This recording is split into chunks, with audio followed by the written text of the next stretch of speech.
I'm delighted to be joined by Charlotte Hodivala, and I'm going to be talking to Charlotte today about our journey into entrepreneurship, which you're going to hear all about. Charlotte, great to have you on the show. It's a pleasure to be here, Davies. Awesome. We met and talked about your business, MindSafe, but before I get into MindSafe at all, I want to get into the background of the woman, Charlotte Hodivala.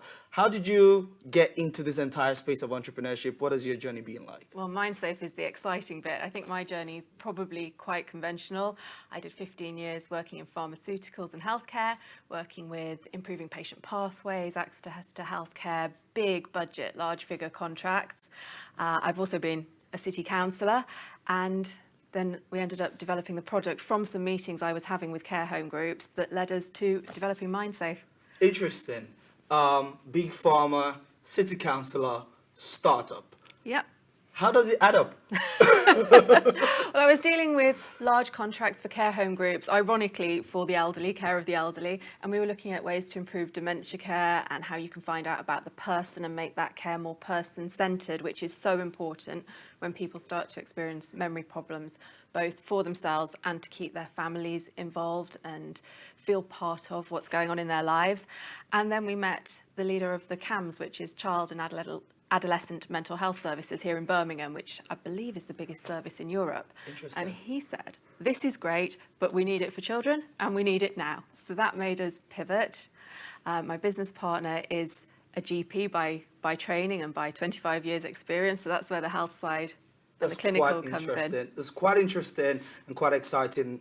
The fact that problems come from all places, and when we spot them and we find that opportunity to take advantage of them to solve solution and bring solutions to market, it's always a very, very great thing. And that's what leads to the birth of remarkable businesses like MindSafe. So tell us about MindSafe. What exactly is the business? Well, with MindSafe being for children as well, it's something that you can take through your life. So if you get strong mental health and well-being early on, it's something that you take with you throughout your life that can help you. Trying to change that at end of life is very difficult. So MindSafe is a digital online platform that supports mental well-being for children 24/7, and it's supported through schools and helps schools identify patterns or where children might be at risk to themselves or others so that they can get in and give extra support to them early on as well. That's quite interesting. So it's mental health for children. It's a platform that allows, schools and parents to understand what's happening with the mental health of the kids. Is that correct? It's about keeping them mentally healthy. So Okay. it's not clinical care. It's about keeping people mentally healthy, keeping their mental well-being on track, and starting to recognise when maybe it goes off track and they can keep an eye on it.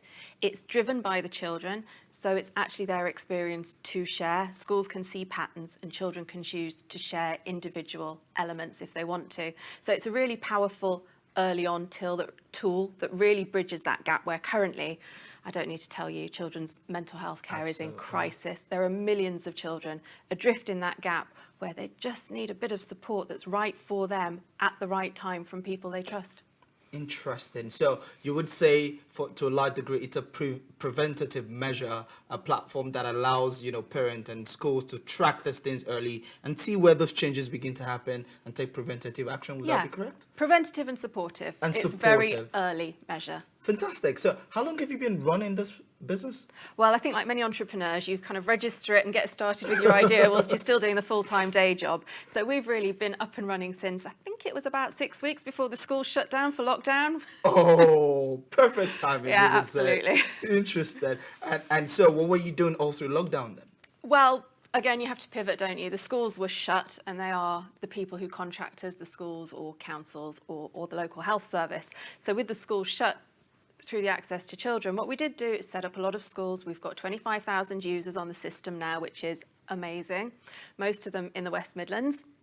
And we got ahead with the development. So we took the product to the next level in lockdown. We weren't going to waste that time, so we just turned it around a bit. So actually the product and services are way ahead of where we would have anticipated, which is brilliant for the children and the schools that we're supporting. Fantastic. So that means lockdown was good in the sense that it allowed you to hone in on the product, develop it even further, and made it a better proposition that it would otherwise have been, considering the timelines and things of that nature. I would say we made the best out of lockdown that we could. That's quite remarkable. So considering what the business is at right now, you just mentioned you have 25,000 users. That's a lot of children. Yeah. Interesting. So the question is, what's next? And another 125,000 users, so we can support as many children as possible. The beauty of MindSafe is we advocate whole school support, so it normalises children thinking about their well-being. It doesn't identify different groups out as other or less than or more likely to have problems and less likely to succeed at life. It's about everybody watching what they go through and being aware of how their mental health and mental well-being is, because we don't know who's going to have a crisis or who's going to have a challenge or when that's going to happen. We need to all be aware of it. So we'll all be more resilient, stronger adults as we grow up, able to cope with life. So it's really important we support as many pupils as possible. And of course, with fundings are always stretched for in health and in schools.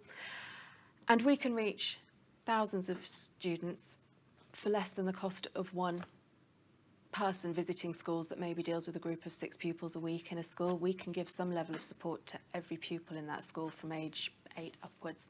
And that's the power of technology, isn't it? Yeah. Technology just allows you to, deliver solutions at scale and impact as many people as possible. I mean, we're not talking just the United Kingdom here. We're talking about children all over the world, isn't it? Yeah, I mean, currently we have 2 versions. We have a primary school version that's used from year 4 upwards, and then we have a secondary school version. So they're both age appropriate. They both have different levels of engagement directly with those pupils. And yes, as you said, it's in English language. It's exportable globally. We meet NHS data security protection toolkit levels of GDPR security. So we really are working at the absolute best level we possibly can, because we think that's the right way to do, but it also supports us to take things globally, because you know the UK is pretty far ahead in these things to start with, which puts us in good stead. And it's also a relatively easy tool to translate into other languages. Obviously, we'd probably start closer to home with maybe Welsh first. That's definitely a good way to go. It's quite exciting, and I would like to say a big thank you to you for being that entrepreneur, stepping up to the plate to make sure that our kids, are in that very positive mental health space, because when measures like this are put in place and schools adopt it, I'm quite confident that, based on what it is that you've put together, great things are going to happen for our kids in terms of their mental health. Now, before we stop talking about MindSafe, I want to talk a little bit about your journey building the business. Of all places in the world that you could potentially build this, you built this in Birmingham. What is it about the city that makes it, a good place for you to build a business? I've grown up here, went to school here. Liz, the other director, she went to school here as well. Ironically, we were at the same school. She was a few years ahead of me and didn't speak to me. Interesting. She's far too cool for that. And Birmingham, it's just the heart of everything, isn't it? We've got a fantastic mayor who really promotes the energy within the region. We've got a tremendous setup for startups here, not only to test products, but in terms of the support that we're given in order to build that from people like you, from the local LEP. They really want to have this as an energised tech centre. And also, we have got the youngest population and most diverse population in Europe. So where else do you start to support children? Where the children are that need that help. Fantastic. I think I share the sentiment completely. It's a great place to build a business. It's a great place to find talent. And very quickly on the subject matter of talent, how have you found the young population that we talk about, the digital talent? Because you run a technology company. How have you found, the process of hiring and finding talent? Is it relatively easy, or how would you describe that process? I would say that's one of the biggest challenges that we've had. And that's from 2 points of views. It's not our background in hiring digital talent, hiring people to work in healthcare and service at the patient-facing or user-facing end is our background from both of us from different angles. So actually starting to understand what we're looking for has been quite a challenge and a learning process for us, so that they know what we're asking. But I would say it's pretty hard to find people who can show you what they've done and speak to you in clear language and say, yes, I can do this. My advice to people looking for those roles would be open to stuff that is different, but show us what you can do in a language we understand, and we'll try and talk to it in your tech language as well. Absolutely. I mean, there's always that chasm between the entrepreneur's understanding and the business language and the technical language that developers and technical people tend to have their conversations in. But this is what we love about the journey of entrepreneurship. Not only are we executing, but we are learning as we go along. Would you say that that has been the same experience for you? Absolutely. And you can't beat practical experience. So anybody that is maybe nearing the end of their education, go and get some hands-on experience. Go and learn and sit and say, I worked on this project, we rolled it out. It didn't work because of this, this, and this, or it did work and it was amazing, or I learned this, but this is what I've done.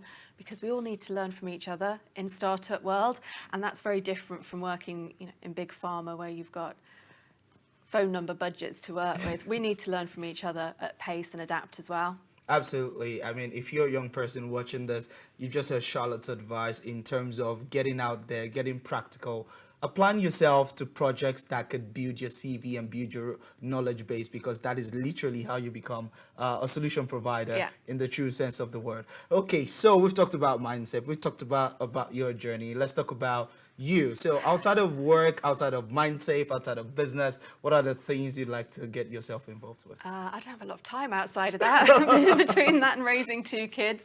I'm very politically involved as well, have been for a long time, which is another thing that led us to supporting children, is the need to have different solutions. A checkbook isn't going to solve every problem, even if your budget was unlimited. It's time and reaching people in a way that young people speak, and I think that's really talked to Liz and I as well. Fantastic, fantastic. It's been a pleasure having this conversation, but before I let you go, Charlotte, a quick fire question that I want to give to you, just to get to know a bit of Charlotte and how she tends to do things. So I'm not going to tell you how I vote. Okay, no, I'm not going to tell you. I'm not going to ask you that question.